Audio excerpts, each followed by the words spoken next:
Армысыздар тыңдармандарым, өмір теңіз арнасына қош келдіңіздер. Әңгімем басталмас бұрын арнама жазылып, осы видеома лүпіл басып қойыңыздар. Рахмет. Сөз 2 бөлім. Авторы Торғын Жолдасбекқызы. Ажардың жылқы баққанына міне биыл 2 жылдан асты.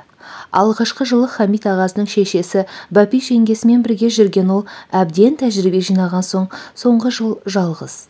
Жылқы сақа ауруына шалдығып, емдеу керек болған кездерде жұмыс күрт ауырлай түсетіндіктен елден Хамит пен әйелі Жамал көмекке келеді.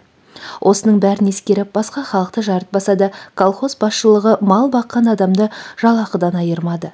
Еңбегі толық бағаланып, шай тұзбен де, кендір көйлек киіммен де, герзі етікпен де қамтамасыз етіп отырды. Ажардың бұл тапқан табысы бүкіл әулетті асырауға жетіп тұрды. Одан қалған жер ана өзі береді. Жаз бен күзде Талғардың тауына жайлауға, күзеуге шығып, тамылжып пісіп тұрған жабайы бүлдіргенін, қарақаты мен басқа да толып жатқан жемістерін азық етеді. Ал қыс көктемде іленің бойын жағалап, қыстау мен көктеуге аттанады. Малшылар іленің бойын іленің көпірі деп атайды. Сол жылдары осы маңдағы қамыс зауыты да, іленің өзі де малшыларға көп жәрдем берді. Әркез бұрқанып жататын асау іленің бойы қаңқылдаған қаз үйрек, қамыс қоғаға бай. Сол қаз үйректердің өзі де жұмыртқасы да азық. Қиын қыстау кезінде не тау жағала, не көл жағала деп халық бекер айтпаса керек. Бүгін де ажар жылқылармен іленің бойын жағалаған болатын. Жаздағыдай емес. Қыста қасқырдың шабуылы көбейтіндіктен қойшылар қатар жүргенді жөн көрді. Таңғы 4-5 шамасы. Үскірік аяз. Әлденеден сезіктенген жылқышы қыз тыныш жата алмай, жыңғылмен от жағып, ұйқы қашыру үшін отқа ет қақтай бастады. Әдеттегідей өзі мінетін аттың шылбыры білегінде. Атты жіберуге әсте болмайды. Алда-жалда жылқы үркісе, жапанда жаяу қаласың. Ондай бола қалса, аман қалуың екі талай. Кенет жақын маңдағы қойшының жан даусы шықты. Орнынан ұшып тұрған ажар қойшыларға қасқыр шапқан екен деп шешті. Сөйтсе, қасқыр қойшыларды емес, мына өзін айналдырып жүріпті. Мұны сезген-ақ айғыр аяқ астындағы қарды боратып тулап, жылқы үркіп, тайлар кісінеп алай-дүлей болды да кетті. Мән жайды енді ұғып, ес жиған қыз атына қарғып мініп, айқай-сап жылқы ішіне кірді. Сөйтті де жұмыр байталының сілейіп құлағалы тұрғанын көрді. Артынша айналасына қайта алақ-жұлақ қарап, қасында жатқан қасқырды байқады. Зәресі қалмады. Осы кезде ауаға мылтық атып, қасына жетіп қойшының бірі байталды айналшықтап жүріп, шабына жармасқан екен, жарып жіберіпті. Ал мынаны қара, айғыр қара құстан тепкен екен, өзі арланға ұқсайды. Ол да сеспей қатыпты деп жатты. Мұны естіген қыз өлі байталды үйірден бөліп әкетіп бара жатқанда да, оны қимаған айғырдың тулап кісінеген кезінде де өң мен түстің арасындағыдай күйде еді. Бұған дейін де жылқы малына жақын жүрген оның адамгершілігі жоқ кей адамнан осы жануарды артықта көретіні осыдан басталса керек. Үйірін қорғап, жауын жықса да, байталынан айырылып қалған айғырдың зарды, сары қыздың көкейінде өмір бақиға жатталады. Келер жылдың көктемінде қыстан аман есен шыққан малдың толық санын айтып есептету үшін Талғардағы конторға келген қыз бар шаруасын бітірген соң жалақысын алып үйіне келді. Бұл жолы да бар тапқанын қолына алған шешесі мәз. Ас үйде жүріп ыңылдап ән салады. Алайда оның бұл қуанышының астарында не жатқанын ажар әбден кеш түссе бірақ білді. Кешкі астан кейін сыртқа шығып, қорадағы атына жем шөбін салып, ішке кірген оған ауыз үйде отырған шешесі: "Қарғам, төреге саған арнап төсек салып қойдым. Жуынып келсең жайланып жата бер", деді жымия. Бұл күнге дейін мұндайды естіп көрмеген қыз бір жамандықты іші сезгендей бөлме ішіне сұқтана қарады. Сөйтті де іште 2 төр көрпенің қатар төселіп, 2 адамға арналған жатын орын әзірленгенін көрді. Мұның себебін ұқпағанын түсінген шешесі көп күттірмей: "Бүгін үйге Әбдіреш келіп қонады. Оны өз қасыма алып жатпаймын ғой. Сол себепті төсекті сенің қасыңа салып отырмын", деді сықылықтай. Бір сәтте сары қыздың төбесі шымырлап кеткендей болды. "Мен мына орынға жатпаймын", деп зірк етті. Мұны естіген шешесі: "Мынау қайтеді? Сені кім қатын көріп тұр? Сенен басқа қыз құрып қалды ғой деймісің? Әлде қандай болма. Жатта ұйықта. Бұл үйде әкеңнен қалған орын жоқ. Сендей тұл жетімге баспана бергеніме алғыс айт", деп арқасы қоза кетті. Осы сәтте ішке Әбдіреш кірді. Өзгенің көзінше өзін жерге теңегенін естігісі келмеген соң екеуіне бірдей тістене қараған қыз түпкі бөлмеге кіріп, дайын төсекке жатты да бетін көрпемен бүркеп алды. Сондағы бар ойы қайтсе де осы түннен жанжалсыз аман шығып, таңның атысымен конторға барып, тиесілі демалысынан бас тартып, қайта жұмысына кіру еді. Мұны көрген шешесі Әбдірешке жымыңдап қарап, «Жүр, шырағым, тамақ ішіп ал, содан кейін сен де жатып деміңді ал» деп есіктің шымылдығын жапты.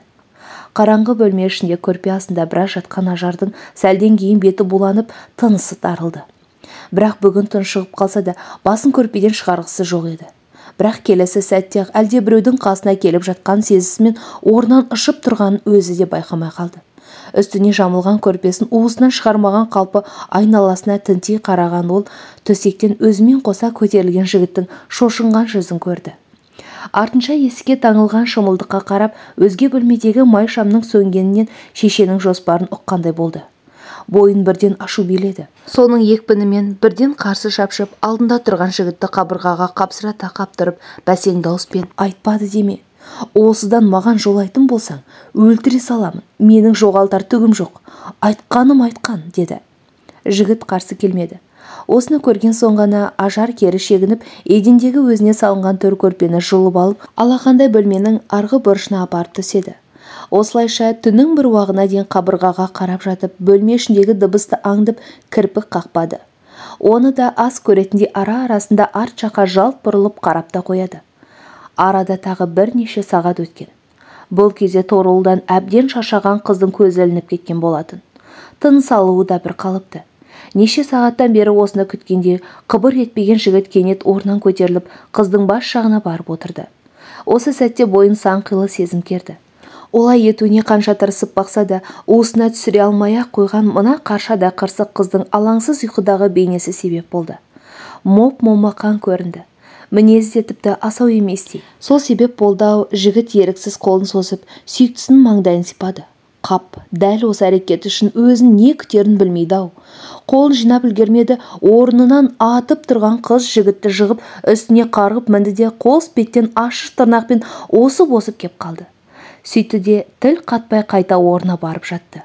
Ал екі бетін алақанмен басқан жігіт дыбысын шығармауға тырысып, сыртқа шығып кетті. Бұл түні кері оралмады. Таң атар атпастан орнынан тұрған қыз малды тексермек болып қора жаққа бет алды. Жол жөнекей ауланың арғы басында сырт қарап тұрған жігітті байқаса да, көрмегендей сыңай танытып, қасынан өте шықты. Мал жайғап біраз жүрген соң, үйге кірген бойда әйімнің де, інісінің де оянғанын байқады.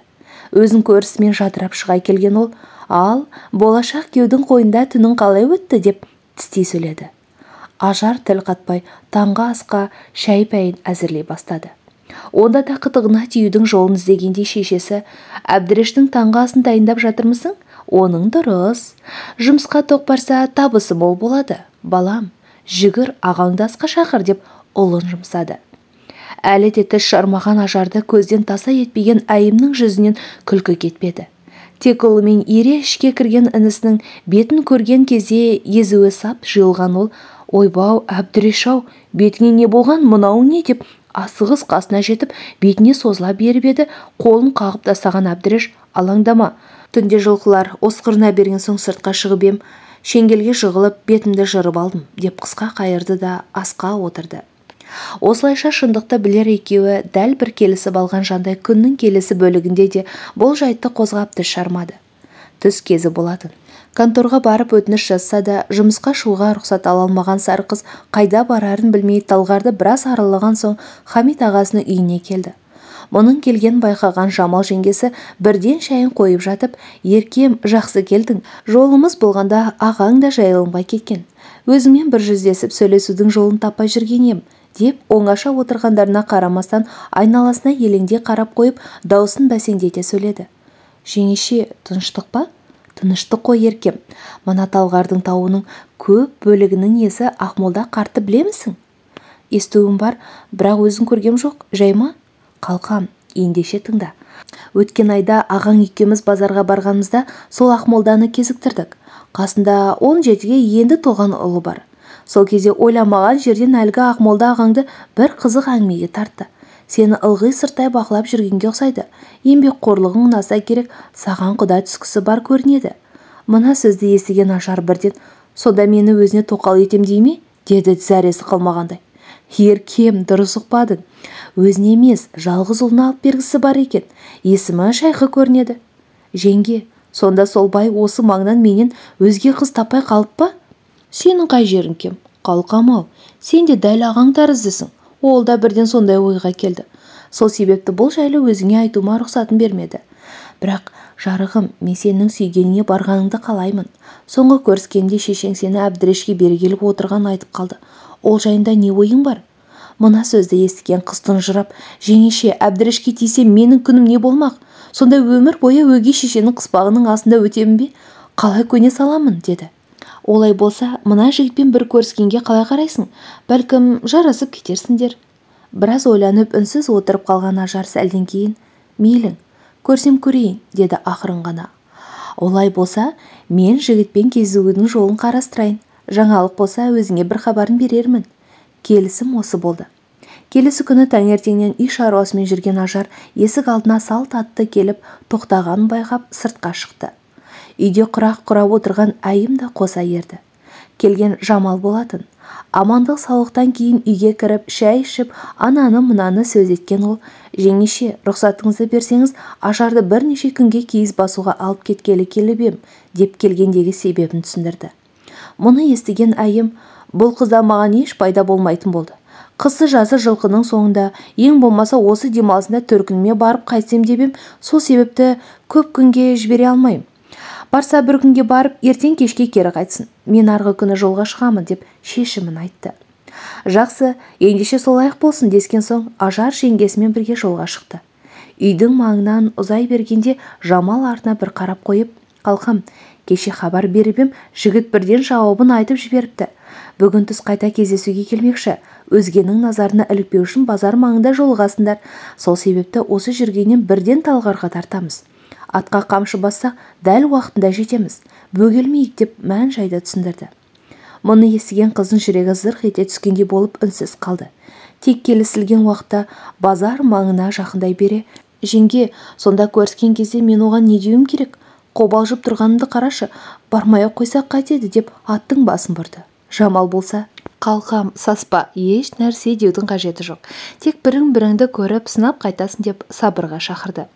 Бірақ Ажар келісімін беріп үлгерген жоқ. Жеңгесі, әне өзі де тұр деп ағаштың саясында тұрған екі жігітті көрсетті.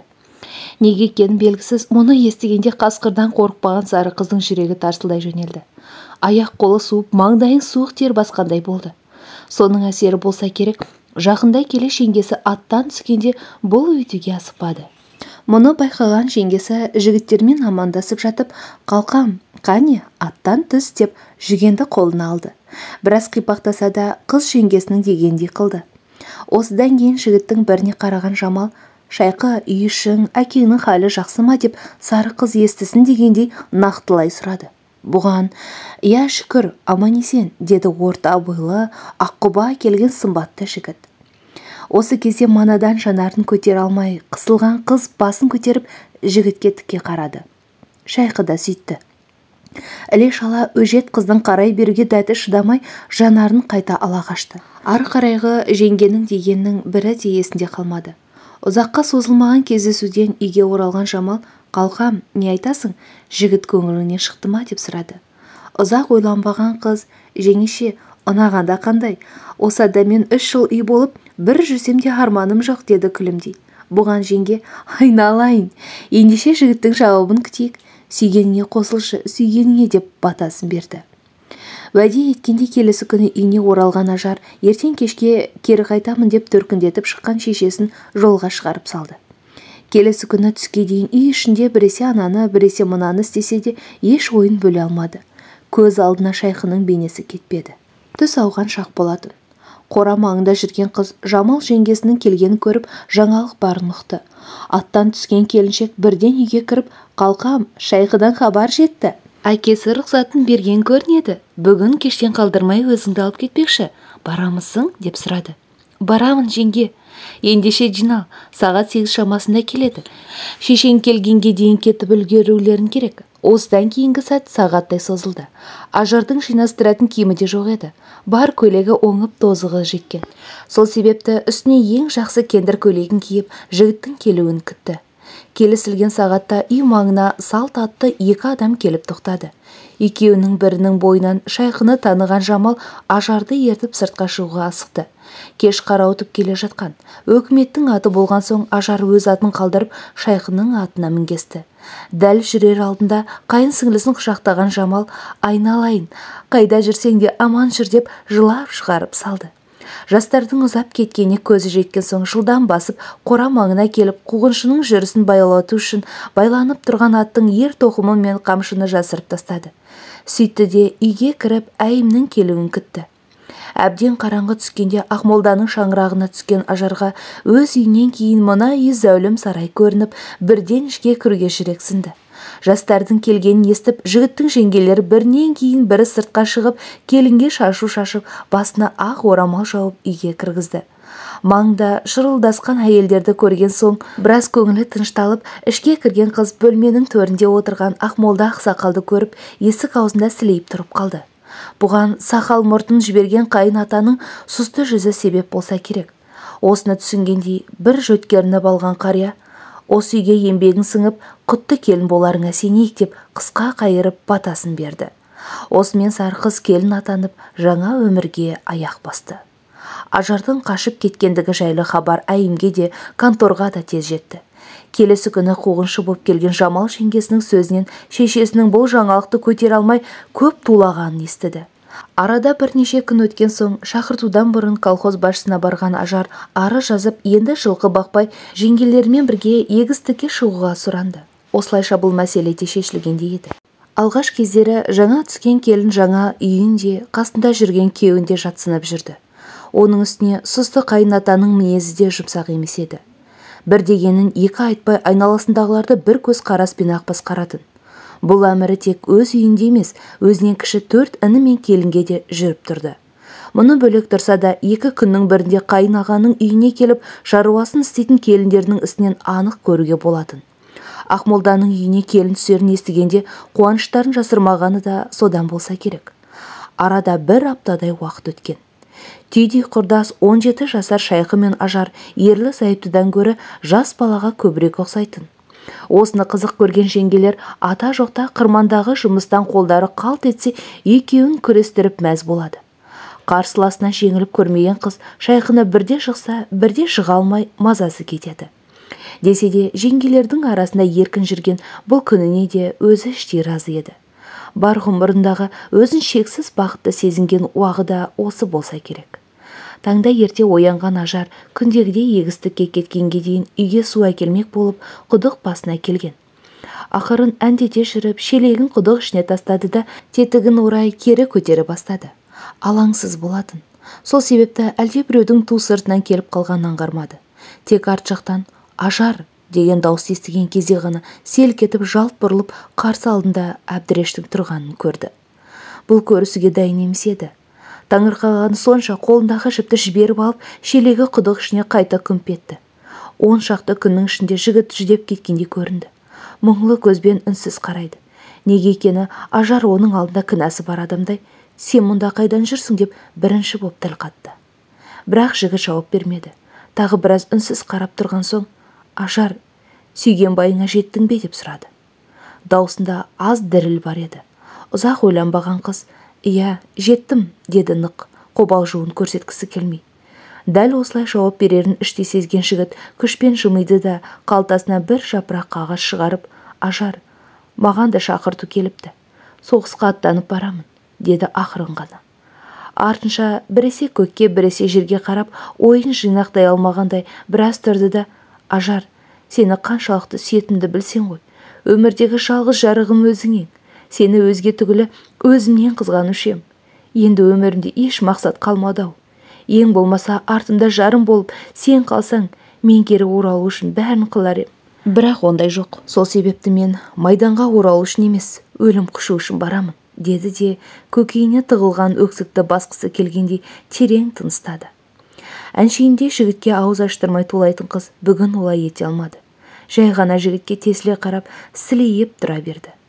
Тек біраз ентігін басып алған соң Әбдіреш қайта: «Ал, саған ажарым тілерім» дей бергенде еріксіз бірнеше адым кері шегінді. Жігіт болса: «Саған тілерім, өмірде байға жарыма. Бұл өмірде кімді артық сүйсең соған жете алмай зарығып өт. Сонда бәлкім менің халімді ұғарсың. Мына мені де бір аярсың, деді де көзден тамып кеткен жасын көрсеткісі келмей сырт айналып кете барды. Сол жүргеннен тоқтаған жоқ, кері бұрылып та қарамады. Ажар болса дәл кісенделген жандай тұрған орнынан тырп ете алмай қала берді. 1946 жылдың жазы. Соғыс біткеніне 1 жылдан астам уақыт өтіп, майданға кеткен жауынгерлердің соңғы легі де оралған. Өкінішке орай бұл сұм соғыс көпті аямады. Біреудің жары, баласы, жалғызы деп қарамады, жалмады. Талай ер оралмай мәңгілікке сол майданда қалды. Оның ішінде Ажардың баққан әкесі Байқоныс та, Әбдіреш те бар еді. Бұл күні 9 айлық тұңғышы тілеуді жотасына байлап алған Ажар қырманда еңбек етіп жүрген болатын. Бұл көрініс соғыстың кесірінен ер адамның саны күрт кеміп, ауыр жұмыс әлі де әйелдің иығынан түспеген бүтін халыққа тән құбылыс еді. Бірақ соғыстың жоқтықтың дәмін тартқан ел бұған налымайтын, қиналып күпір етпейтін, осы күніде де шүкіршілік ететін. Оны қырман басынан да, жайылым далалардан да шығып жататын әндерден байқауға болатын. Бұл 3 жылға жуық уақыт ішінде Ажар өзі сүйіп қосылған шайқы мен мінезі зіл қайын атаға да үйренісіп қалған болатын. Жеңгелерімен де тату. Солармен бір жүргелі үй шаруасындағы құрақ құрау, кесте тігу, киім пішу сынды тірлікті меңгеріп, қолы іс біліп қалған еді. Кешкілік өзге әйелдермен бірлесе ат арбадан түскен Ажар үйіне қарай бет алды. Бұл күннің өзге күннен еш айырмашылығы жоқтай көрінді. Бірақ олай емес боп шықты. Өміріне орасан өзгеріс әкелетін адам өзі келіп мұны үйде тосыпты. Қақпадан кіре бергенде есік алдында отырған шайқыны байқады. Жабырқаулы еді. Себебін келесі сәтте-ақ үй ішінен шығып жатқан өз шешесінің ащы даусын естігенде түсінді. Қасына жақындай келіп, қолындағы баланы алған шайқы шешеңнің келгенін естіп, жұмыстан ерте келуіме тура келді. Қазір ішке кірмегеніміз жөн. Өздері бір келісімге келер деп ойымен бөлісті. Бұл айымның осы 3 жылда 4-ші рет шағым айтып келуі болатын. Келген сайын Ақмолда қарияға бағып-қағып өсірген аяулы қызын қалың малсыз тегін алғанын айтып бүлік шығаратын. Бүгінде бір әулетті асырап отырған қызымыздың пайдасын жалғыз көріп жатырсыз. Бәлкім сіздің көксегеніңіз де сол болар деп ашына сөйлеп жатты. Мына сөзді сыртта тыңдап тұра беруге шыдамы жетпеген Ажар ішке бет алды. Бірақ келесі сәтте қайнатаның өзің не айтып тұрсың? Қызды тегін алсақ та осы 3 жылда бергенім аз болды ма? Әрбірден кейін осынша құн төлейтіндей мен біреудің қадірлі қызын алып па ем? Мейірімім түсіп есігінің алдындағы құлын алғам деген сөзін естіді де төбесінен жай түскендей сілейіп тұрып қалды. Бір сәтте 3 жылдық баянды өмірі көз алдынан өте шықты. Өткені де, келері де бұлыңғыр тартты. Онысын ата да, шеше де байқады. Сол кезде атада емес, әйім дәл осылай болғанына қуанғандай күле қарап тұрып, Ажар, түн жамылып қашып кеткеніңде осы сөзді естіріңді біліп пең? Қалағаның осы ма еді? Деп одан бетер жүрегін тіле түсті де үйден шығып кете барды. Ажар болса атаға тесіле қарап қала берді. Жанарында тамшы жас жоқ, өкпе бар. Мұны ұққан қария, несіне сонша таңданасың? Естігенің өтірік емес, мұны өзің де білесің, деді де кетпек болып кері бұрылды. Осы кезде ішке кірген шайқы, әке, мұныңыз не? Ажарды сүйіп, өзім таңдап алғанымды білесіз емес пе? Деді ренішін жасыра алмай. Ажар болса атасының жотасына қарап тұрып, мен енді бұл үйде қалмаймын, деп кесіп айтты. Мұны естіген қария одан бетер түнеріп кері бұрылды да, мейлің, өзің біл, ешкімді ұстамаймын, деп зірк етті. Сонда шайқы, Ажар, жинал, дәл қазір кетеміз деп сыртқа бет алды. Кеш қарауытып келе жатқан кез еді. Ат арбаны қақпа алдына қойған шайқы көрпе жастықтарды арба үстіне тиеп жатқан болатын. Қасына киім-кешек болған түйіншекті көтеріп Ажарда жетті. Осы кезде үйден шыққан қайната сақалын сипап тұрып, «Ей, Ажар, сенің мына дүниеге жармасқаныңды қалай ұғайын? Әлде сенің бұл үйде әкеңнен келген зат бар ма еді?» деп қоңыр дауыспен. Бұл сөз тер жеріне дөп тиді. Ажар қолындағы жүкті тұрған жеріне тастай салып, күйіп қалғандай кері шегінді. Мұны байқаған шайқы, «Ажар, көтер жүкті, бер әкел», деді бұйырғандай. Ажар олай ете алмай атасына бір, жүкке бір қарады. Сонда шайқа арба үстінен қарғып түсіп, жүкті көрпелер арасына барып салды. Сонда атасы, «Байқаймын, келін, сен ұмытайын деген екенсің, ал мен ұмытқам жоқ, бәрі есімде. Және осы күннің де туарын сезгендей, сенің бұл үйге кіргендегі көйлегіңді қамбаға ілдіріп қойған ем», деді мысқылмен. Рас айтатын, Ол көйлектің 3 жыл бойы қамбада ілулі тұрған өзі де күнде көретін. Бірақ оның себебі дәп мұндай боларын ойлаған емес еді. Күллі өмірінің күл талқаны шыққандай болды.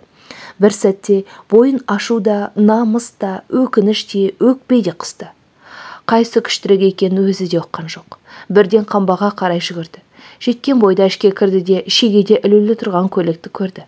Тұла бойы мұп-мұздай болып шыға келді. Онда да бөгелген жоқ. Үстіне киген киімін шешіп тастап, өз көйлегін киді. Сөйтті де кері шығып Шайқыға: "Бұл үйден бір ине әкетпеймін" деп кесіп айтты. Бұған Шайқы: "Көп сөзді қысқарт, әкел қалған жүктерді" деді ашуы келіп. Ажар аяқ баспады. Сонда атасы ұлына қарап: "Шайқы, саған қатын табылар, ал әке табылмас, есіңді жи. Кетем десең өзің біл, таңдау сенің еркіңде, бірақ есіңде болсын. Қатынды таңдасаң, соның қолында барды қанағат етіп, құр алақан кетесің" деп соңғы сөзін айтты. Осы кезде Шайқының жүзіне бір қараған Ажар оның жоқшылық өмірге еш дайын еместігін түсінді. Сөйтті де мына үйде тұншығып бара жатқандай болды. Сол себепті сыртта текеме үстінде отырған баланы қолына алып: "Шайқы, саған барыңды тастап соңымнан ер демеймін. Мен саған тегінге дейінде бір көйлекпен тап-тәуір күн көріп келгем. Енді де өлмеймін.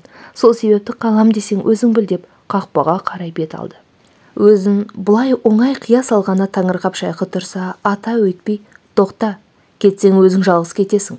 Жалғыз немеремнің сенімен кеткеніне жол бермеймін" деп тағы бір соққы жасады. Бұған Ажар: "Мен баланың шешесімін. Мен қайда барсам, бала менімен барады" деп қарсы шықты. Сонда қария: "Ажар, бері қара, сен кімсің? Мен кіммін? Саған баланы кім береді? Араша сұрап кімге барасың? Осы елдің дауын шешер ақсақалдың бірі менмін. Ал сенің кімің бар?" деп баяу үнмен сенімді сөйледі. "Жалғыз болсам болайын, бірақ баланы бермеймін. Маған ақсақалдардың еш керек жоқ. Бірден сотқа барамын. Мейлің дегенің болсын." Солай болды. Әп сәтте бір шаңырақ жан-жаққа бөлінді. Басқасы әділ болмаса да, өкімет өзін қорғарына сенген Ажар таңның атысымен прокурордың алдына жетті. Ақмолда мен Шайқыда бірге жүрген. Шағын бөлме ішінде сот адамымын деп бұларды Ажар есімді 40-қа тақаған әйел қарсы алды. Екі жақтың дегенін бөлмей тыңдап, біраз ойланған ол: бұл жағдайда кім болса да баланы Ақмолда қарияға беруді ұйғарар. Себебі ол күніне бір кісі жалдаса да оны жеткізеді.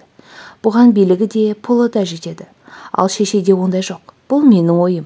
Сөзіме құлақ аспаймын десеңдер, өздерің біліңдер. Арыздарыңды қабыл алайын деп өз шешімін айтты. Өзімен аттас адамның аузынан шыққан мына сөзді естіген Ажардың сағы сынғандай күйде еді. Мұны байқаған қайната: "Ажар, көрдің бе? Қолыңда билік болмаса, бұл өмірде сенің сөзіңді сөйлер адам табылмас. Сен енді баланы ойла. Дәл өзіңде бір қайыршының өскенін қаламасаң, тілеуді маған қалдыр. Не болмаса сабаңа түс. Мен сені қуғам жоқ, кетем деген өзіңсің" деп ашығын айтты. Сонда Ажар бауырындағы тілеуге біраз үнсіз қарап тұрды да, ақыры бір байламға келгендей өз ішін жарып шыққан шарананы Шайқының қолына ұстатып, ләм-мим демей кете барды. Жалғасы бар. Құрметті тыңдарман, қазақша арнамның дамуына қолдау көрсетіп, лүпіл мен қоңыраушаны басып тіркеліп кетулеріңізді сұраймын. Келесі шығарылым тек қана сіздер үшін.